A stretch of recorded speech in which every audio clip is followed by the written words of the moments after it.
To say Elon Musk is a busy guy is an understatement. Between running SpaceX, Tesla, and Neuralink, he apparently plans his day in 5-minute slots. Time is precious, so one day in 2016, while sitting in another LA traffic jam, he had enough and tweeted he was going to build a tunnel boring machine and just start digging. In case anyone thought he was kidding, he followed up with, "I'm actually going to do this." It wasn't a spur-of-the-moment decision to found the Boring Company. Musk had been thinking about it for a while. Traffic is soul-destroying. It's like acid on the soul. It's horrible. And his solution might just end traffic for good. When Boring built its test tunnel leaving the parking lot of SpaceX's headquarters in Hawthorne, California, the aim was to find a better way for private vehicles to get around. But the plans have now expanded into a public transportation system called the Loop, where those who don't own cars can hop on a vehicle cycling through. The first loop will be in Las Vegas. Built for the massive convention center, which hosts the Consumer Electronics Show every January. A walk from one end to another normally takes 15 minutes. That's now turned into a 1-minute ride. Visitors will be packed into a Model X, Model 3, or a modified Tesla that can fit up to 16 people. This is an earlier prototype. The vehicles will be zipping through the tunnels at up to 155 miles per hour, initially with a driver and eventually autonomously. An electric skate was supposed to help center the car. That was axed in favor of retractable wheels, but both ideas have been abandoned, and instead the vehicle will rely on its own tires, driving through a paved tunnel. The convention center loop could be the beginning of a bigger Vegas network stretching all the way down the Strip, potentially one day connecting to Los Angeles if the website is any indication. In LA, there's a proposal to take fans to and from Dodger Stadium, so instead of sitting in traffic for an hour, the Dugout Loop, as it's called, would only be a 4-minute ride and cost $1 each way. I mean, would it be incredible if you could travel around LA, New York, DC, Chicago, Paris, London, anywhere at 150 miles an hour? Expanding to major cities around the world will only be possible by bringing down costs. The same strategy Musk applied to the rocket business. The final liftoff of Atlantis. Space shuttle launches used to be really expensive, $450 million per mission. Godspeed, Spot and Doug! Then SpaceX came along and dropped it down to $62 million for a Falcon 9 flight, largely because it's able to reuse parts of the rocket. In the same way, building tunnels is very expensive.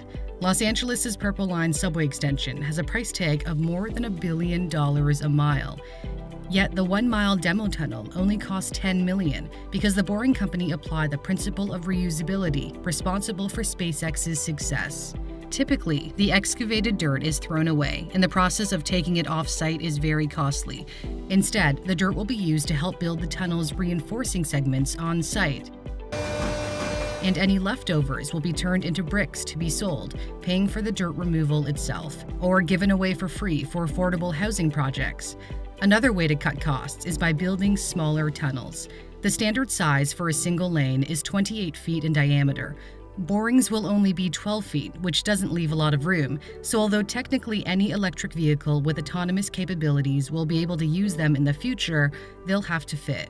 Smaller tunnels also makes building faster. Tunneling today is slower than a snail. This is our goal. We must be faster than a snail. They plan on beating Gary, the company's pet snail, by bringing a different approach to drilling.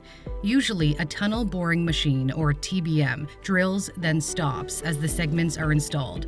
The Boring Company wants to do both at the same time and with a more powerful machine. A standard TBM can dig 1 mile in 8 to 12 weeks, whereas Boring's third-generation TBM, the custom-designed Prufrock, is meant to go more than 1 mile a week. And if it moves that quickly, the system could rival subways, or in Musk's words, crush subways. While a train has to stop at every station, Loop passengers would travel directly to their destination, skipping all the other stops. And unlike a subway, there isn't a limit to the number of stations. They can be as discrete as a couple of parking spaces. It would also be as much as 9 times the speed of a train. If you find it uncomfortable, it will be hard to handle what comes next, because the Loop is a stepping stone toward the Hyperloop.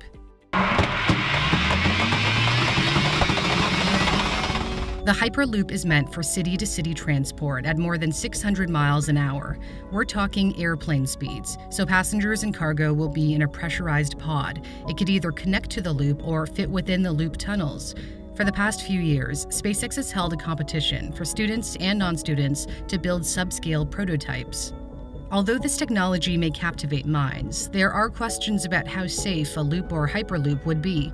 The proposed 35-mile DC to Baltimore route has been criticized for not having enough emergency exits.